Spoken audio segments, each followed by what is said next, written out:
Sabi namin, dati tayo, pinagdamot ka namin. Pero ngayon, kailangan ka namin i-share. But then, I don't know kung... Kasi, hindi kami natutuwa nung sinishare namin si tatay kasi ang daming batikos. But then, in the other side, ano rin kami, nagpapasalamat kami kasi ang dami niyang ginawa para sa bansa. Hindi lang para sa Davao. And, I know na kilala din ako dito sa Davao. Ang dami namin. Hindi na kami madami nun. Nung nagsabi na lang talaga si tatay na, okay, tatakbo na ako. But from the very beginning, kunti lang kami. Dalawang grupo pa pati. So, yun. Hindi ako mahiyang magsalita talaga na isa po ako sa nagsusumikap na magiging presidente si tatay. Ma'am, ibig sabihin pala, linawin lang natin. Ibig sabihin pala, 2016 pa lang, isa na kayo talaga sa sumuporta kay former president. No. Nagsusupport talaga ako sa kanya 2000. Like I told you, di ba, yung may mad dog pa. Mad dog yung samahan yung sa mga motor dito sa Davao. That was naging active talaga ako 2009 and 2010. So, bali, yan pala yung yan pala yung dating sign ni former President Duterte. Di ba kasi ngayon, parang ang nalaman ng tao, parang ganun, yung ganun, di ba? Yung alam ganun nila. Pero, sa amin talaga, ganun dapat yon. Okay, kamay na bakal. Tapos, but anyway, yung mga t-shirts naman na nagawa namin noon, hindi naman sa kanya-kanya kasi kami. Halimbawa, katulad sa grupo namin. So, kami din ang nagpa-funds noon. Kami ang gumagastos. Kasi si tatay, ugali talaga yan ni tatay. Ayaw niya magbayad, ayaw niya, kung gusto niyang suportahan, papakita lang niya yung anong magandang ginagawa niya. Ito gagawin ko, lalatag niya lagi. Tapos, tayo naman nagugustuhan para sa lahat. Hindi pa sarili. So, kami, support kami, pati yung ballers. Ayun. Pati cup.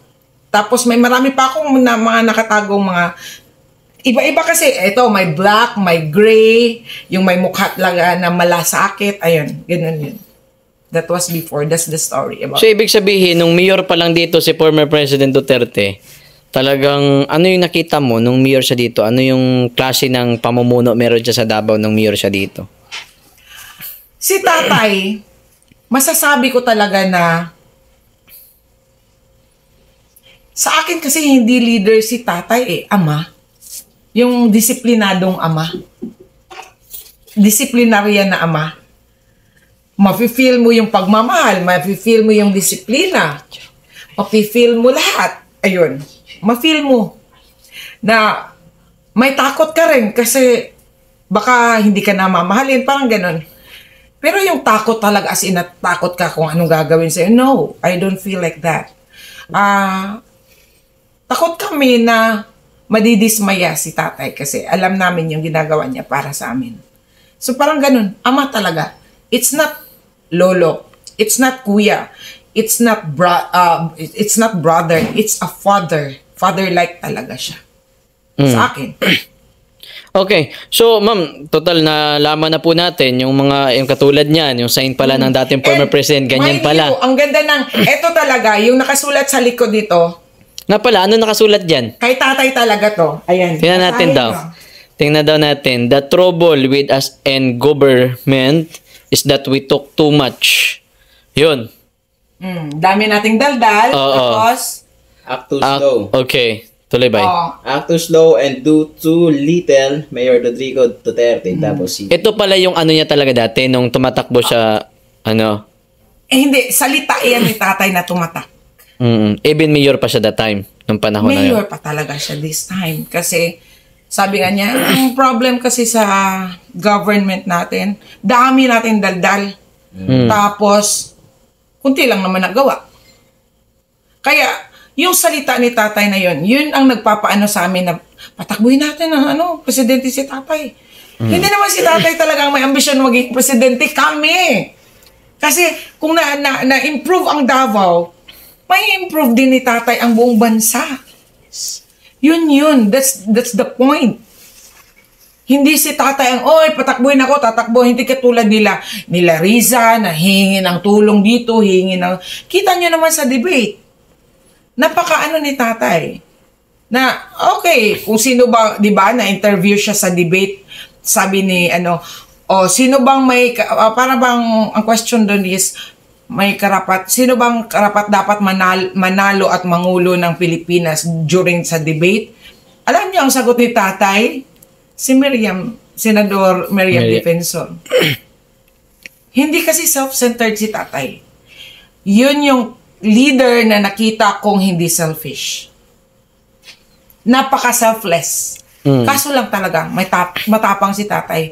Maganda din doon kasi nadisiplina lahat. Alam na yan, hindi ko na kailangan, I don't have to discuss everything. Yes, ma'am. Nabanggit mo yung talking about the Risa, no? Risa Ontiveros. Ma'am, di ba makailan lamang, 2 days ago yata, correct me if I'm wrong, nung nagkaroon ng hearing talking about doon sa OBP budget. So, hindi, yung talking about pala doon sa box, no? Talking about doon sa 15 million. So, ano yung masasabi mo doon sa sagutan ni BP Sara at saka ni Risa? Kasi talaga paulit-ulit ko yung pinanood. Si Inday kasi, hindi niyo mawari kung nagjo-joke, nagagalit. Kasi malumanay, malambing magsalita talaga si BP. Yun yung karamihan. But then, si VP, sa aming taga Davao, alam namin kung galit na siya. Nakikita namin yan sa noo.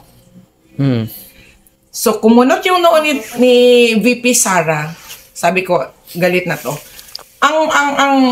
Ang hindi lang maintindihan nun, kasi very common kasi dyan sa bangayan na ito, ilatag, bla bla bla. Kahit naman tayong mga viewers, nakakapagod yung pakinggan yung, ito yung budget, yung ganun-ganun. Tapos sabihin naman nila, sino ba may sabi na out of context, ang layo daw ng sagot ni VP Sara. If you really think about it, hindi malayo. At kung matalino talaga yan si Risa, alam niya na papunta doon, politicized talaga, papunta doon yung itatanong niya. Alam niya na alam namin lahat na sisirain niya si VP. But then, alam na ni VP kung anong intensyon ng tao. So, ba't papaligoy-ligoy pa? Direct to the point yung kay Inday. Yun yung basa ko doon. Na, sabi pa niya, hindi ko nagustuhan yung parang attitude ba yun? Or parang sabi niya, ang layo. Hindi naman malayo eh. Kasi sinabi niya kay Inday Sara na, malayo yung sagot mo. We are not talking about politics. We are not talking about, we are talking about budget here. Wow!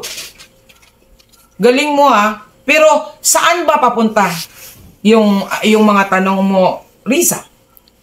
Tanong ko, saan yun papunta? Di ba ganun lang din naman? Sisirain si VP Sara? So, tinubo ka na nag-shortcut na lang din si VP Sara. Yun, hindi yun paninira. That's the truth. That's fact, di ba? Ma'am, nabanggit kasi ni BP Sara, even ako hindi ko din nalaman to, nung time lang din ng hearing, na si Risa daw ay nanghingi daw ng tulong sa kanya nung ito'y tumatakbo. Gano'n naman yan. Gusto nyo banggitin ko pa sino mga nanghihingi na tulong? Okay. As far as I know, Cheese Escudero, naghingi yan ng tulong kay nung 2016, naghingi yan ng tulong kay Kong Pulong. Kasi dito sa Davao, yun ang ini-introduce ni Kong Pulong as a vice president. Pero pinanindigan talaga ni tatay na si Cayetano. Tingnan mo, nasa na yan ngayon. And maniwala kayo sa hindi. Totoo yung sinasabi ni VP Sara. Pagkalaban kita for life. What's the use? Kahit magbalat ka pa. Kung baga, kung ahas ka, kahit magbalat ka pa, ahas ka pa rin. Diba? What's the use? That's how it is. So, bumaliktad sila lahat. Kaya nga, medyo natuwa ako, na medyo naawa ako, pero totoong simpatiya kay VP, andun talaga. Naiintindihan ko yun. So, ano pa? Okay, ma'am. Talking about doon naman, ma'am, sa sinabi din po ni Risa na ni Vice President na pati kay former President nanghingi din pala ito ng tulong ng 2016 si Risa. From the very beginning sa political career niya, unang boto ko nga, binoto ko nga yan si Risa kasi akala ko matino kasi matalino, magaling magngangabels. Oo, matalino naman siya. Pero ginamit lang niya sa ano? Upload ko na ito. Pero Continuous, ma'am. Pero ginamit lang niya sa ano? Ginamit lang niya sa ano ba? Money talk ba yan? Or ginamit niya sa politics talaga? Wala naman eh. Ano bang nagawa niya? Yun yung masakit doon. Dati ba, ma'am, okay. O continuous, ma'am, kay upload sa na ako ng imong... may tanong ba? Ikaw sa tanong kay paano kay Yumi sa... Sige. Continuous.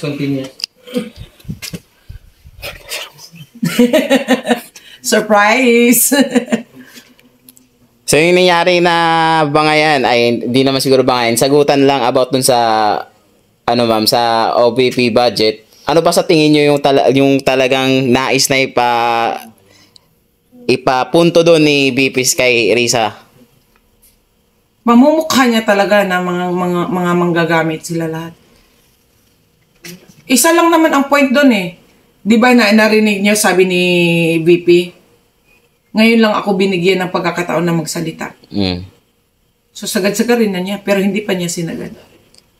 Ibig sabihin, hindi pa pala yun ang talagang ni VP, ma'am. Meron pa pala talagang mga susunod. Oo, sabi ko nga kung magkatabi lang siguro yun, baka inupakan yan.